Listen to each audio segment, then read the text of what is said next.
Morning बच्चों। तो अब हम शुरू कर रहे हैं क्लास 11th केमिस्ट्री क्लास। तो कल तक हमने देखा था, अभी तक हमने रदरफोर्ड मॉडल और थॉमसन मॉडल, ये सारे मॉडल देख लिए थे। फिर हमने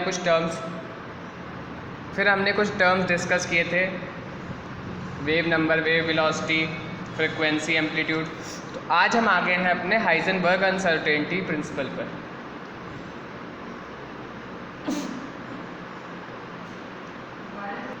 हाँ तो बच्चों, तो हाइजेनबर्ग अनसर्टेनिटी प्रिंसिपल कहता है कि you can not it is impossible to determine the exact velocity and momentum of a microscopic electron.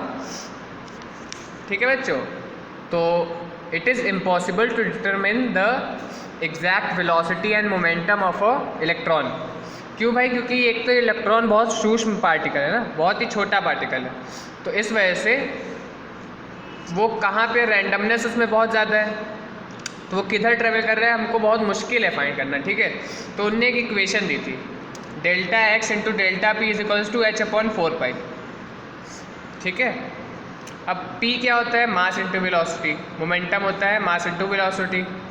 तो यहाँ से आप निकाल लेंगे change in position into change in velocity is equals to 4 pi m h upon. ठीक है, तो ये इक्वेशन दी थी हाइजेनबर्ग अनसर्टेनिटी प्रिंसिपल। ठीक है, ये इक्वेशन हमें मिली। Some important points of Bohr's model. अब हम पढ़ते हैं बोर्स मॉडल। ठीक है, ये बहुत इंपॉर्टेंट मॉडल है। तो electron in the hydrogen atom move around the nucleus in the circular path with a fixed radius and energy. तो जो इलेक्ट्रॉन होता है वो सर्कुलर पाथ में मूव करता है with fixed radius and energy, ये बताया था इनने। तो देखिए, जैसे ये एक शेल है, ठीक है, ढंग से समझिएगा बच्चों।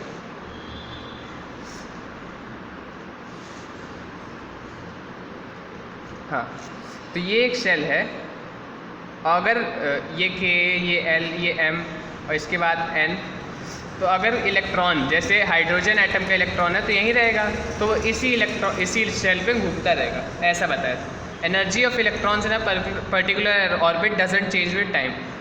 रदरफोर्ड का जो ड्रॉबैक था वो इनने डिड्यूस कर दिया, मतलब उसको यहाँ पे बता दिया कि जो उनने बताया था कि इलेक्ट्रॉन जो होता है वो रेडिएट करता है एनर्जी, ऐसा नहीं होता, क्योंकि अगर रेडिएट करेगा तो वो आखिरी में जाके कहीं ना कहीं पे उसकी एनर्जी कम पड़ जाएगी, क्योंकि मोमेंटम तो चेंज होगा ना बच्चों।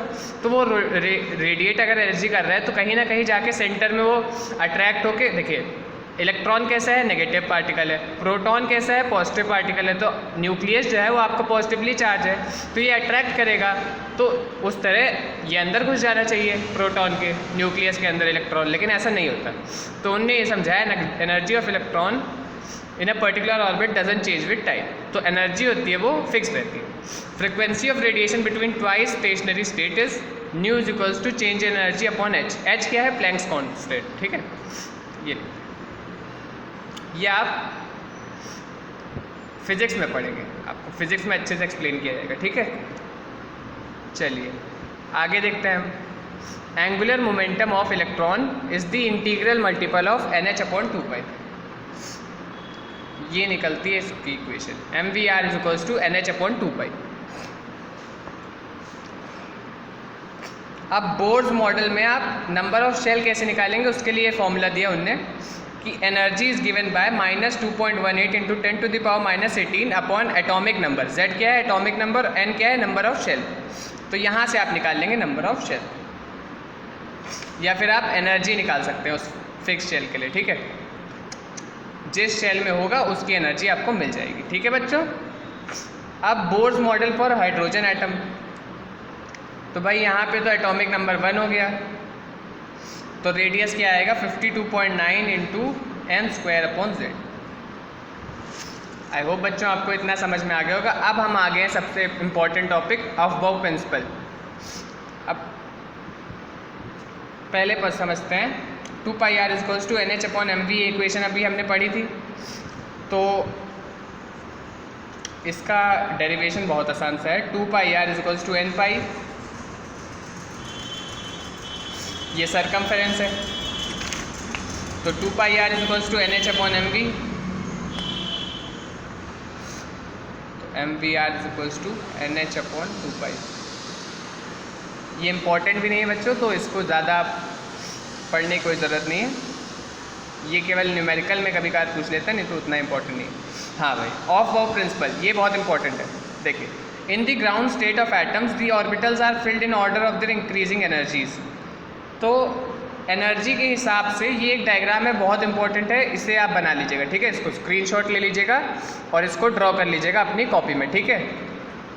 देखिए, सबसे पहले 1s, पहले s के 7 तक लिख दीजिए, फिर p तक लिख दीजिए 2s से, ठीक है, फिर 3d 4d और फिर f, ठीक है। तो 1s से इलेक्ट्रॉन जाता है 2s में। अभी मैं आपको इलेक्ट्रॉनिक कन्फिग्रेशन जब बताऊंगा तब आप समझिएगा कि कैसे करते हैं इलेक्ट्रॉनिक कन्फिग्रेशन, तो इसी बेसिस पे होगा ऑफ बाउ प्रिंसिपल पे, ठीक है। तो इंक्रीजिंग एनर्जी ये बता रहा है कि 1s की एनर्जी सबसे कम, फिर 2s, फिर 3s, फिर 2p, फिर 4s, फिर 3p, फिर 5s,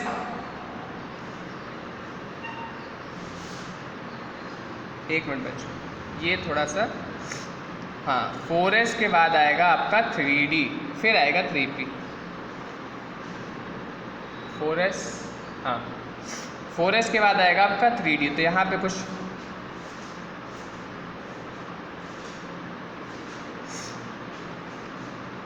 ठीक है बच्चों, 2p के बाद आता है 2s 2p 3s, हाँ ठीक है बच्चों, 3s के बाद आता है 3p, फिर 4s, फिर 3d, फिर 4p, फिर 5s, ठीक है बच्चों, और 5s के बाद आता है 4f, ठीक है।